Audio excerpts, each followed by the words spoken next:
লালমনিরহাটের কালীগঞ্জে পবিত্র ঈদুল আজহা উপলক্ষে দরিদ্রদের মাঝে বিতরণের জন্য বরাদ্দকৃত ১৫৪৫ কেজি সরকারি ভিজিএফের চাল জব্দ করেছে স্থানীয় প্রশাসন। বৃহস্পতিবার দুপুরে ওই উপজেলায় দুটি পৃথক স্থান থেকে এসব চাল জব্দ করে সন্ধ্যায় তুষভান্ডার ইউনিয়ন পরিষদের গোডাউনে রাখা হয়েছে।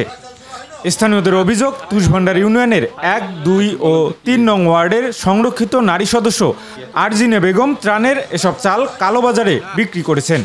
তবে আরজিনা বেগমের দাবি, ওই চালের সাথে তার কোনো সম্পৃক্ততা নেই। আমি 10 কেজি করে চাউলের স্লিপ পাচ্ছি, 371টা স্লিপ পাচ্ছি। আমি জনগণক 371টা স্লিপে বিতরণ করছি। এখন আমি মাল দিতে গেছি, যে মাল কিন্তু আমি দিতে এসেছি, দেওয়ার মধ্যে এখন আমার 12 বস্তা চাউল আছে, আর বাকিটা আমার দেওয়া শেষ হয়ে গেছে।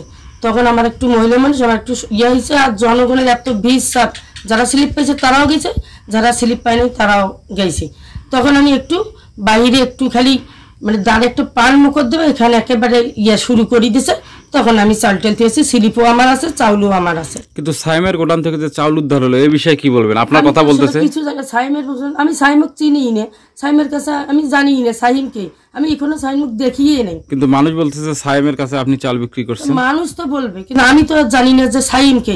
সাইম বলতে পারবে যে আমি সাইমের সাথে কথা বলছি বা চাউল দিছি। সাইম যদি জনগণের কাছ থেকে স্লিপ কিনিয়ে কেনে, সেটা আমি কবার পাবো? সেটা আমি জানি।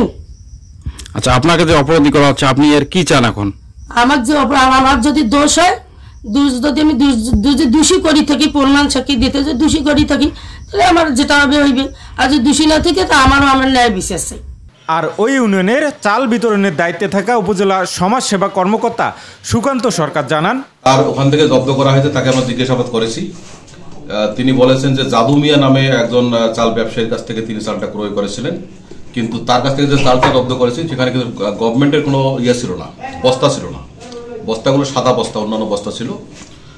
তারপরেও তাকে আমরা নজরদারিতে রেখেছি এবং তাকে বলেছি যে আপনাকে কিন্তু আমরা আমাদের প্রয়োজনের সাথে যখন তখন আপনাকে আমরা ডাকবো এবং আপনাকে সহযোগিতা করবো।